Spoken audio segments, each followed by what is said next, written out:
Yo, what's going on, everybody? Welcome back to the channel. Hope everyone's doing well. Welcome to day 64 of reading 101 essays that will change the way you think. As always, shout out to Brianna West for the text. And today's title is "The Most Taboo Thing in Our Culture is Radical Honesty." And that's exactly the problem. We are being suffocated by a culture and a people that, out of an irreverence for honesty, has grown an inability to coexist. We call opinions that aren't immediately harmonious with ours offensive, and use that word to make it wrong to see or hear them. Not to mention, we're more offended by a woman's nipple and a swear word than we are half of the global atrocities of famine and war and the destruction of the environment. We police people into saying and doing things that make sense to us. We grew up in a culture that taught us to put ourselves last, even when putting others first is fake and disingenuous and rooted in resentment and dishonesty. We are all dying of some untouched, unrealized internal loneliness, grasping onto the bits of writing and music that speak in the way we otherwise cannot. We're suffering from anxiety and depression and loneliness and uncertainty and fear and failure, mostly because we have to continue to paint an outward picture of the opposite. The inability to realize those natural, crucial parts of our life are what makes them bad. Nobody is honest, and so nobody is finding anybody who loves them for them, because they aren't being who they are. They're only finding people who love their shells, which we all know easily break. Being honest is how you find real, genuine connection. Being your true, unconditional self. Because I feel like a lot of us way too often will put on a performance, will put this shell and a mask of a person on. And then we meet people, those people like us, but then when we get more intimate, we really get to know a person, things fall off. We don't like them, and they don't like us. Because when we met them, at first we were performing. We were trying to be somebody that we're not. We weren't being honest with ourselves, and we weren't being honest with another person. So many of our relationships hinge on whether or not we continually fulfill a set of expectations that we often know about, but sometimes do not. Our fear of honesty and change is rooted in no longer being acceptable or wanted or held in high regard by the people who claim to love us. We associate doing what we want and putting ourselves first with being selfish and with not considering others. We're taught that what we should want is what makes others happy. But do you want people in your life who secretly don't want to be there? Is it really surprising that we're all lost and scrambling and disconnected from ourselves when we're taught not to follow our instincts and truths for the sake of someone else's ego? No, it's not mean to tell the truth. We're just not used to hearing anything other than what we want to hear. We've chalked anything that isn't coddling and placating and aligned with our most delusional and comforting thoughts to be wrong. Truthfulness and meanness have become synonymous, because so long as people aren't doing and saying what we want to see and hear, they're wrong, and they're hurting our feelings by subconsciously or not making us feel unaccepted, unwanted, and invalidated, because we're only finding those things externally.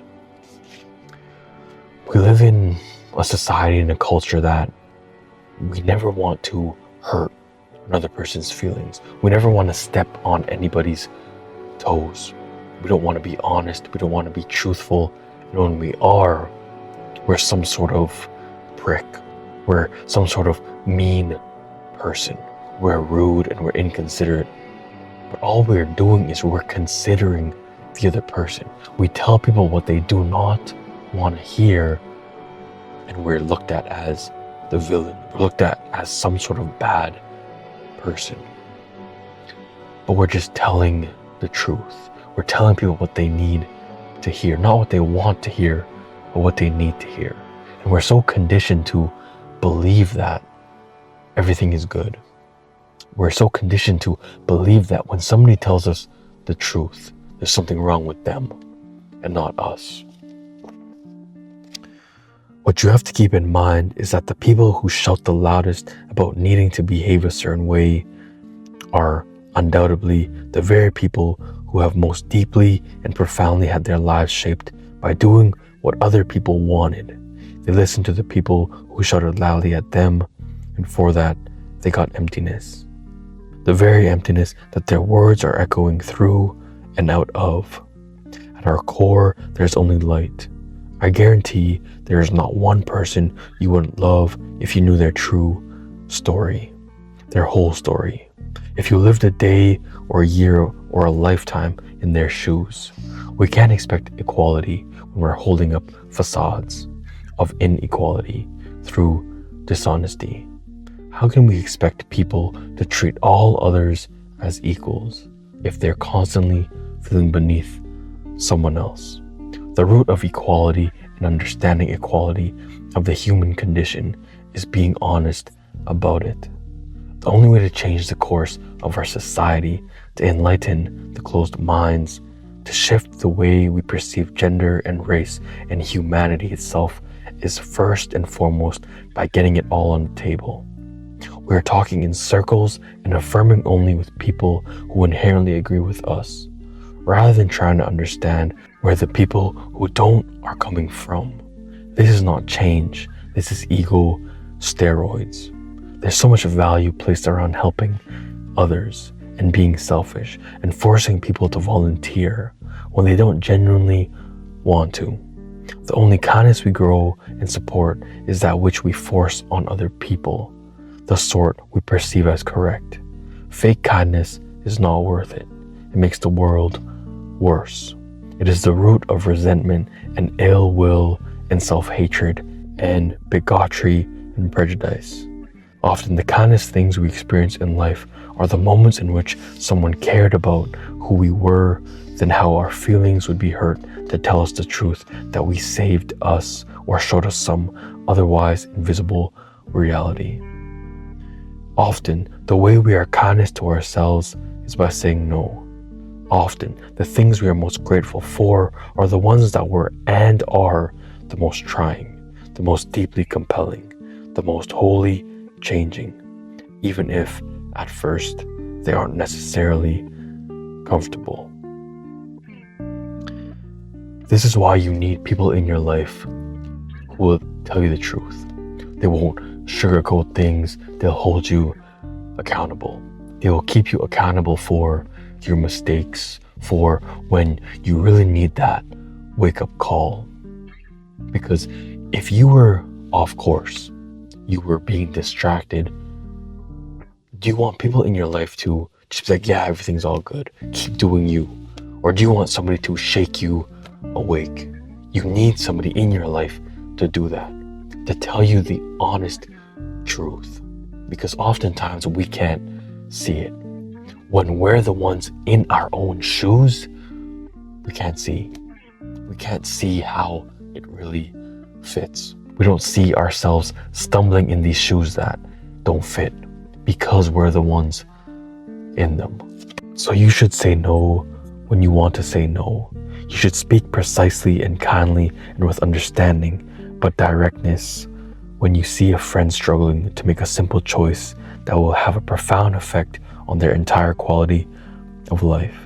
Instead of walking away and discussing with everybody else but them, you should leave your house if in it you're not wanted. There are ways to pay the rent. There's no way to make somebody love you when they don't. You should say how you feel before it stays in the darkness so long that it becomes the foundation on which the rest of your life is built and then collapses through. You should tell the people you love that you love them. You should tell the people you don't that you don't, and let them find people who really do. You should dig deep into the untouched abyss of yourself and see what you come out with. First, it will be the unhealed wounds you didn't know you had. Second, it will be the light and love and passion under which they rest. Third, it will be the desire to take those things and run with them and build something remarkable. You should evaluate your choices not in light of how other people will perceive them, but how in line with your deepest, truest self they are. You have to be honest with what you want with your life. You have to be honest with yourself. Because a lot of the time I feel like we'll go into certain careers because of what people will think of us. Because we want that title. We want to tell people, yeah, I'm going through med school. I'm going to become a doctor. We're going to tell people, oh, I'm going to become this person. We don't want to tell people what we really want to do because we're afraid of the way that we'll be looked at. And that's why a lot of the time we don't pursue certain things because of that judgment. But it's being honest with ourselves. Am I chasing after this goal or this career just so I can tell people about it? Just so I can flex on other people? Or is it because this is what I truly find purpose in? You should rise and say, this is who I am, even if you'll crucify me for it. In the very way so many religious and political and social idols and icons have, even if their fans and followers are the very ones who will do the crucifying. You should give to others what you most need, which, more often than not, is to say the following: you are not loved by everybody, but that does not mean you are not loved at all. You are not the most beautiful, but being the most beautiful is not what matters most. You are bound by nothing but your own fear, so you will not find freedom anywhere but within yourself. Everybody suffers. Not everybody comes out on the other end shimmering and ready to let that light reverberate through the dense and otherwise impermeable darkness. Not everybody has the guts to be truthful, but everybody has the capacity to. And the greatest irony, the most profoundly cunning thing of all, is that the very love and passion and acceptance we are seeking resides nowhere else but within our own brittled honesty. So go to it and let it finally breathe. Honesty is something that is bad in our society. It's bad because we don't want to seem like we're better than other people. We don't want to hurt another person's feelings because we live in a snowflake society. We live in a generation where nobody can do any wrong and nobody is ever held accountable. But being truthful, being honest is holding people accountable. It's holding yourself accountable. And I hate that about society now. People cannot handle the truth. Everybody has to let people be themselves. Let people make these life-destroying mistakes. When if you had said something, it could have been avoided completely. People are in relationships because they're not honest. They're not honest with themselves and they're not honest with their partner. And you'll stay in relationships because you don't want to tell the person the truth. You will lead a person on because you don't want to tell them the truth. You would rather run away, you'd rather ghost somebody than tell them, hey, I don't like you. I don't want to be with you. And it's harsh. It's harsh, but that's the reality and that's the truth. The truth is, I don't want to be with you. I don't like you as much as you like me. That will save so many people so much time, so much effort, so much overthinking. Because you could be talking to somebody and you don't like them and you ghost them. And now they're left wondering why. Why am I not enough? Why did this person ghost me? When all you could have said is the truth. You could have been honest with them and said, hey, this is not going to work out. I don't like you in the way that I should. I don't like you as much as I should, and that's that. But people don't want to have those uncomfortable conversations. But difficult and uncomfortable conversations, it'll save you so much time, save you so much trouble. And not just with other people, but with yourself. Being truthful with yourself. So tomorrow's title is 7 Reasons Why Heartbreak is Often Crucial for Human Growth. So I hope everybody enjoys today's video. Hope you have a great rest of your night. And I'll see you tomorrow for day 65.